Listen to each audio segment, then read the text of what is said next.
जय हिंद साथियों, स्वागत है आप सभी का आपके अपने परिवार RS स्टडी ट्रिक परिवार में। और जैसा कि आप थंबनेल में देख रहे हो और आपको पता है कि कंटिन्यू 8 बजे आपकी क्लास आ रही है और किससे संबंधित है, आपकी लुसेंट बुक से संबंधित है। लुसेंट बुक का हम कंप्लीट अध्ययन करने वाले, कंप्लीट कोर्स करने वाले हैं और यदि आपका रिस्पॉन्स अच्छा रहेगा तो इस पुस्तक को बहुत जल्दी कंप्लीट कर देंगे।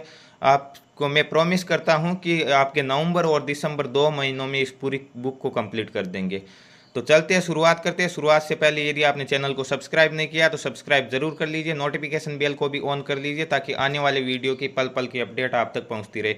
अभी केवल एक हिस्ट्री की क्लास आती है जो रोजाना सुबह 8 बजे आती है और जल्द ही आपके कल्चर और जियोग्राफी की क्लासें भी दिन में शुरू होने वाली है। तो करते हैं शुरुआत। ये आपकी बुक हो गई और ये आपकी बुक का पहला क्वेश्चन हो गया। आज हम वर्धन वंश पढ़ेंगे। वर्धन वंश में मुख्य रूप से हर्षवर्धन से रिलेटेड जो भी क्वेश्चन बन रहे हैं उनका अध्ययन करेंगे। तो पहला क्वेश्चन है कि थानेश्वर में वर्धन वंश की स्थापना किसने की थी। इसे पुष्य भूति वंश भी कहते हैं। क्यों कहते हैं? क्योंकि इसकी स्थापना पुष्य भूति वर्धन ने की थी, इसीलिए इसे पुष्य भूति वंश कहते हैं। ऑप्शन नंबर सी राइट हो जाएगा। और वर्धन वंश की राजधानी कौन सी हो गई? थानेश्वर हो गई। ये पहले क्वेश्चन से क्लियर हो गया। नेक्स्ट क्वेश्चन की ओर बढ़ते हैं। नेक्स्ट क्वेश्चन, वर्धन वंश की राजधानी अभी अभी हमने चर्चा की है, थानेश्वर थी। दो सूची दी गई है, आपको मिलान करना, ठीक है। तो वर्धन वंश की राजधानी थानेश्वर हो गई, पहले में एक हो गया। दूसरे में क्या दिया गया? दूसरे मौखरी वंश की राजधानी, मौखरी वंश की कन्नौज थी। बाद में तो वर्धन वंश की भी कन्नौज हो गई, आपके हर्षवर्धन थानेश्वर से कन्नौज लेके चला गया था, परंतु पहले किसकी थी? मौखरी वंश की राजधानी थी कन्नौज। उसके बाद में वाकाटक वंश की राजधानी की बात करें तो पुरी का थी और मैत्रक वंश की वल्लभी थी। तो 1 2 3 4 किस ऑप्शन में? वही ऑप्शन राइट हो जाएगा। ऑप्शन ए में दिया गया, ऑप्शन ए करेक्ट हो जाएगा। नेक्स्ट क्वेश्चन की ओर बढ़ते हैं। फिर से एक सूची आ गई, आपको मिलान करना। एक तरफ राजवंश है, दूसरी तरफ उनके संस्थापक है। तो वर्धन वंश के संस्थापक कौन थे? अभी अभी हमने चर्चा की थी, पुष्य भूति था, इसीलिए इसे पुष्य भूति वंश भी कहते। 4 हो गया। मौखरी वंश का संस्थापक ईशान वर्मा था, 2 हो जाएगा। वाकाटक वंश का विंध्य शक्ति था, 3 हो जाएगा। और मैत्रक वंश का भटारक था। तो 4 2 3 1 जिस ऑप्शन में दिया गया ऑप्शन राइट हो जाएगा। 4 2 3 1 ऑप्शन बी में दिया गया, ऑप्शन बी करेक्ट हो जाएगा। नेक्स्ट क्वेश्चन की ओर बढ़ते हैं। नेक्स्ट क्वेश्चन, कदम्ब राज्य की स्थापना मयूर शर्मन ने की थी, उसने अपनी राजधानी बनाई। कदम्ब राज्य का संस्थापक कौन था? मयूर शर्मन था। और उसने अपनी राजधानी कौन सी बनाई थी? वैजयंती या बनवासी। तो कदम्ब राज्य की राजधानी कौन सी हो गई? वैजयंती हो गई, ऑप्शन सी करेक्ट हो जाएगा। नेक्स्ट क्वेश्चन, निम्न में से वह अंतिम बौद्ध राजा कौन था जो संस्कृत का महान विद्वान और लेखक था? संस्कृत का महान विद्वान और लेखक अंतिम बौद्ध राजा था आपका Harshvardhan, option number D right हो जाएगा। यहाँ पे हर्षचरित, हर्षचरित क्या हर्षवर्धन की जीवनी, इसके अलावा एक पुस्तक और थी, कौन सी थी? कादम्बरी। कादम्बरी और हर्षचरित आपको एक साथ नाम मिलेंगे। क्यों मिलेंगे? क्योंकि दोनों ही पुस्तकें किसके द्वारा लिखी गई? बाणभट्ट के द्वारा लिखी गई। और बाणभट्ट हर्षवर्धन के दरबार में था, थानेश्वर का रहने वाला था, ऑप्शन बी करेक्ट हो जाएगा। नेक्स्ट क्वेश्चन, हर्षवर्धन के समय में कौन सा चीनी तीर्थयात्री भारत आया था? हर्षवर्धन के टाइम में कौन सा आया था? फाहियान 405 ईस्वी में किसके टाइम में आया था? चंद्रगुप्त द्वितीय, जिसे विक्रमादित्य के रूप में जाना जाता है। तो हर्षवर्धन के टाइम में कौन आया था? वेनसांग आया था, ऑप्शन डी राइट हो जाएगा। यहाँ पे मेगास्थनीज भारत आने वाला प्रथम विदेशी यात्री था।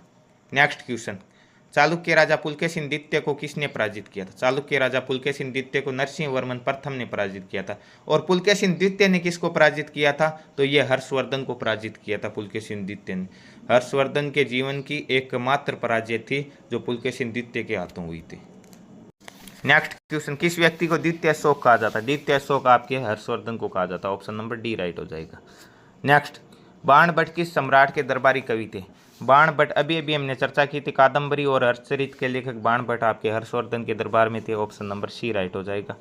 नेक्स्ट क्वेश्चन, हर्षवर्धन एवं पुलकेशिन द्वितीय के मध्य हुए संघर्ष की जानकारी कहाँ से मिलती है? अभी अभी हमने चर्चा की है कि इनके मध्य युद्ध हुआ था और कहाँ पर हुआ था? ये नर्मदा नदी के किनारे हुआ था। किस नदी के किनारे हुआ था? नर्मदा नदी के किनारे हुआ था, जिसमें हर्षवर्धन पराजित होता है।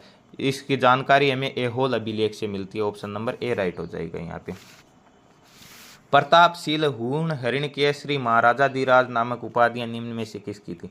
प्रतापशील हूण हरिणकेसरी महाराजाधिराज, ये उपाधियां आपके प्रभाकर वर्धन की है, ऑप्शन नंबर बी राइट हो जाएगा यहाँ पे।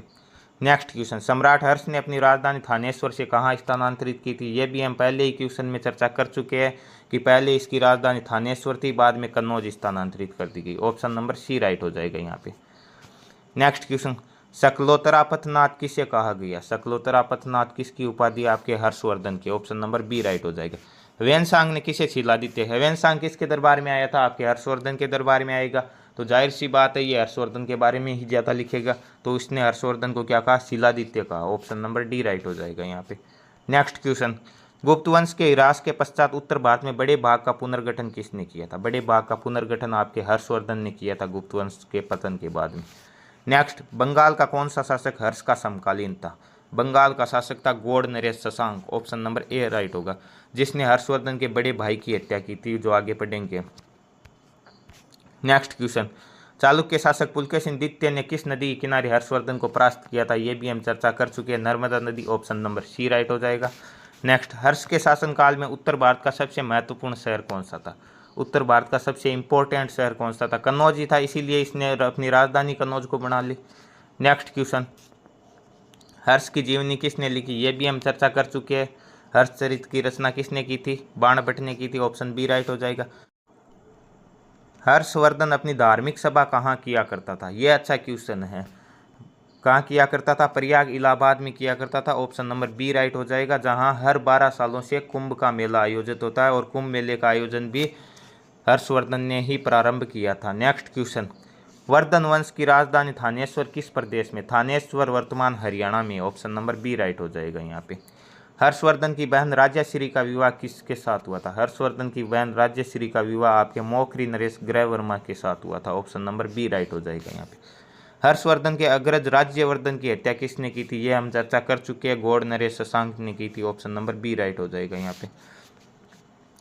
हर्षवर्धन ने 606 ईस्वी में हर्ष संवत की स्थापना किस उपलक्ष्य में की थी? हर्ष संवत की स्थापना की थी इसने किस उपलक्ष्य में की थी? अपने राज्यारोहण के उपलक्ष्य में की थी। ऑप्शन नंबर ए करेक्ट हो जाएगा। नेक्स्ट क्वेश्चन, कौन वर्धन वंश की राजधानी थानेश्वर से कन्नौज ले गया था? थानेश्वर से कन्नौज कौन ले गया था? ये भी हम चर्चा कर चुके हैं, हर्षवर्धन लेकर गया था। ऑप्शन नंबर ए राइट हो जाएगा। कन्नौज किस प्रदेश में? वर्तमान उत्तर प्रदेश में। ऑप्शन ए राइट हो जाएगा यहाँ पे। थानेश्वर हरियाणा में और कन्नौज उत्तर प्रदेश में। ह्वेनसांग की भारत में यात्रा के समय सूती कपड़ों के उत्पादन के लिए सबसे प्रसिद्ध नगर कौन सा? यह अच्छा क्वेश्चन। सूती कपड़ों के लिए उस टाइम में मथुरा सबसे अच्छा नगर था। ऑप्शन नंबर बी राइट हो जाएगा यहाँ पे। नेक्स्ट क्वेश्चन, कवि बाणभट्ट निवासी थे, कहाँ के निवासी थे? ये भी हम चर्चा कर चुके हैं, थानेश्वर के निवासी थे, हर्षवर्धन के दरबार में थे।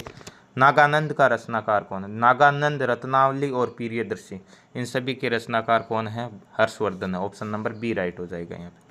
सम्राट हर्षवर्धन ने 2 महान धार्मिक सम्मेलनों का आयोजन किया था, कहाँ किया था? एक तो प्रयाग में हम पढ़ चुके हैं, और एक कन्नौज में किया था। ऑप्शन नंबर ए राइट हो जाएगा, कन्नौज व प्रयाग।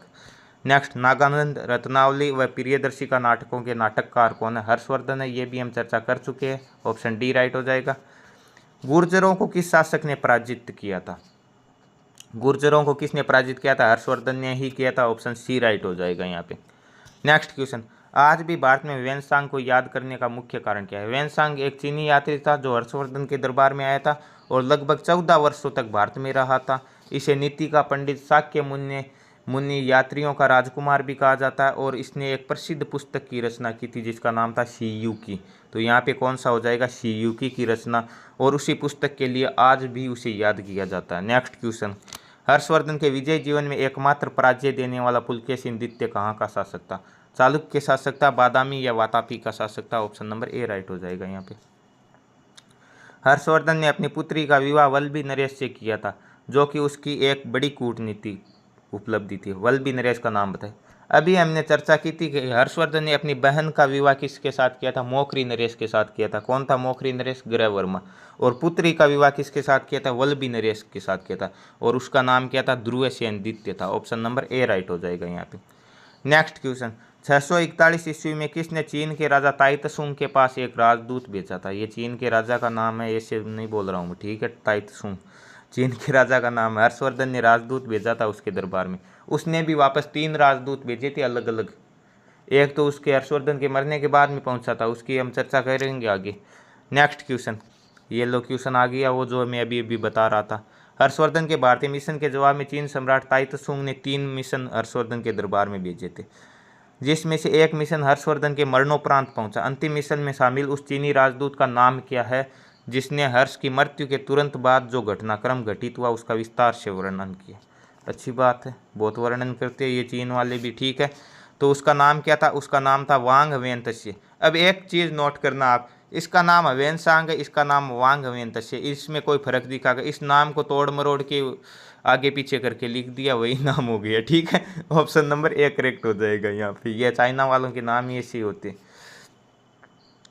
किस चीनी यात्री को वर्तमान शाक्य मुनि व यात्रियों का राजकुमार, नीति का पंडित कहा जाता है? किसे कहा जाता है? वेनसांग को कहा जाता है। ऑप्शन नंबर बी राइट हो जाएगा। वेनसांग भारत में लगभग ये भी चर्चा कर चुके, 14 सालों तक रहा था। नेक्स्ट क्वेश्चन, वेनसांग के स्मरणार्थ एक एवं महायान धर्म के प्रचारार्थ हर्षवर्धन ने कहाँ महासभा का आयोजन 643 ईस्वी में किया? 643 ईस्वी में वेनसांग के समानार्थ में किया था, आपके कन्नौज में। ऑप्शन नंबर ए राइट हो जाएगा यहाँ पे। नेक्स्ट क्वेश्चन, कुंभ मेला को प्रारंभ करने का श्रेय किसे दिया जाता है? कुंभ के मेले को प्रारंभ करने का श्रेय आपके हर्षवर्धन को दिया जाता है, ये भी हम चर्चा कर चुके हैं। नर्मदा नदी पर सम्राट हर्ष के दक्षिणावर्ती अग्रगमन को किसने रोका था? पुलकेशिन द्वितीय ने रोका था, ये हम चर्चा कर चुके हैं नर्मदा नदी किनारे पर। निम्न में से किसने नालंदा विश्वविद्यालय को 100 ग्रामों की आय दान स्वरूप दी थी? हर्षवर्धन की चर्चा हो रही है तो वही दानी था, बड़ा दानी था। ऑप्शन नंबर डी राइट हो जाएगा यहाँ पे। नेक्स्ट क्वेश्चन, सुमेलित करना, सूची दी गई, एक तरफ आपके पुस्तक है, दूसरी तरफ उसके लेखक। तो हर्षचरित कादम्बरी के लेखक बाण भट्ट थे, 4 हो जाएगा पहले में, आपको पता है। नीति शतक, श्रृंगार शतक, भक्ति शतक, इसके भर्तृहरि थे। नीति शतक, श्रृंगार शतक और भक्ति शतक, भर्तृहरि थे, 2 हो जाएगा। सूर्य शतक का लेखक मयूर था, 3 हो जाएगा। और नागानंद, रत्नावली और प्रियदर्शी का ये हम चर्चा कर चुके हैं, हर्षवर्धन थे। 4, 2, 3, 1 जिस ऑप्शन में है, ऑप्शन ए में ही है, ऑप्शन ए ही करेक्ट हो जाएगा। नेक्स्ट क्वेश्चन, निम्न में से कौन हर्षवर्धन के दरबार से संबंध नहीं था? कौन नहीं था? बाण भट्ट था, बिल्कुल था, हमने चर्चा की है। कालिदास नहीं था, ये चंद्रगुप्त द्वितीय विक्रमादित्य के नवरत्नों में से एक थे। ऑप्शन नंबर बी राइट हो जाएगा, भर्तृहरि और मयूर थे। नेक्स्ट क्वेश्चन, एक कथन दिया गया है, एक कारण दिया गया। कथन क्या दिया गया कि हर्षवर्धन ने किसी नवीन शासन प्रणाली को जन्म नहीं दिया, हर्षवर्धन ने गुप्त शासन प्रणाली को कुछ संशोधन के साथ अपनाया। सही बात है, उसने नवीन शासन प्रणाली को जन्म नहीं दिया। और आगे जो बात की गई है उससे ये स्पष्ट भी हो गया, क्योंकि यदि इसने नवीन शासन प्रणाली को जन्म दी होती तो क्या करता, वो अपनी प्रणाली अपनाता, गुप्तों की क्यों अपनाता। इसीलिए ए सही है और आर इसकी व्याख्या भी करता है। ऑप्शन नंबर ए राइट हो जाएगा यहाँ पे। नेक्स्ट क्वेश्चन, कौन सही सुमेलित है? अवंती, अवंती कौन था? हर्षवर्धन का प्रधानमंत्री था, बिल्कुल सही है। सिंहनाद महासेनापति था, ये भी सुमेलित है, तो इसमें तो एक पूछा है, दोनों ही सुमेलित। कुंतल ये सेनापति ये था अश्वसेना का, ये भी सही है, तो उपयुक्त सभी डी ऑप्शन राइट हो जाएगा। नेक्स्ट क्वेश्चन, किसका कथन है कि भारत के लोग गर्म मिजाज के, उन्हें जल्दी गुस्सा आता है, परंतु भारतीय ईमानदार होते हैं, भारतीय स्वच्छता प्रेमी है? ये बहुत अच्छी बात कही है और ये रियलिटी भी है, ठीक है। और ये बात ह्वेनसांग ने लिखी है, ऑप्शन नंबर सी राइट हो जाएगा। चाइना वालों ने कम से कम एक तो सच्चाई बताई। नेक्स्ट क्वेश्चन, घटी यंत्र या तुला यंत्र का प्रयोग होता है? घटी यंत्र या तुला यंत्र का प्रयोग आपके खेत की सिंचाई के लिए होता है, ऑप्शन बी राइट हो जाएगा। नेक्स्ट क्वेश्चन, निम्न में से कौन सा वाक्यांश हर्षोत्तर काल के स्रोतों में सामान्यतः उल्लिखित हुंडी की प्रकृति को परिभाषित करता है? हुंडी की प्रकृति कौन परिभाषित करता है? विनिमय पत्र, ऑप्शन सी राइट हो जाएगा। नेक्स्ट क्वेश्चन, दक्षिण भारत के संदर्भ में एरीपति का अर्थ है? एरीपति क्या थी? जलाशय की भूमि को एरीपति कहते थे। हर्ष के काल में भूराजस्व की सीमा थी आपके 1/6 से लेकर 1/10, 1/6 से 1/10, 1/10 से 1/6 नहीं थी, ऑप्शन बी राइट होगा यहाँ पे। मौखरी शासकों की राजधानी क्या थी? ये हम चर्चा कर चुके हैं, कन्नौज थी। वर्धन शासकों की आपकी थानेश्वर थी। नेक्स्ट क्वेश्चन, पुरुषपुर या पेशावर किसकी राजधानी थी? यह आपको कमेंट बॉक्स में कमेंट करके बताना होगा, पिछले वीडियो में हम चर्चा कर चुके हैं इसके। नेक्स्ट क्वेश्चन, सीयूकी नामक यात्रा विवरण निम्न में से किससे जुड़ा है? सीयूकी वेनसांग का है, ऑप्शन नंबर डी राइट हो जाएगा। तो ये थे आपके हर्षवर्धन से संबंधित मोस्ट इंपॉर्टेंट क्वेश्चन। टोटल आपकी पुस्तक में 55 क्वेश्चन दिए गए और उन सभी की हमने चर्चा की है। आशा है आपके अच्छे से समझ में आया है और ये सीरीज आपकी पार्ट दर पार्ट कंटिन्यू चलने वाली है। तो रोज़ाना समय पर वीडियो पाने के लिए चैनल को सब्सक्राइब कर लीजिए, नोटिफिकेशन बेल को ऑन कर लीजिए ताकि आने वाली वीडियो की पल पल की अपडेट आप तक मिलती रहे। मिलते हैं नेक्स्ट पार्ट में, तब तक के लिए जय हिंद जय भारत।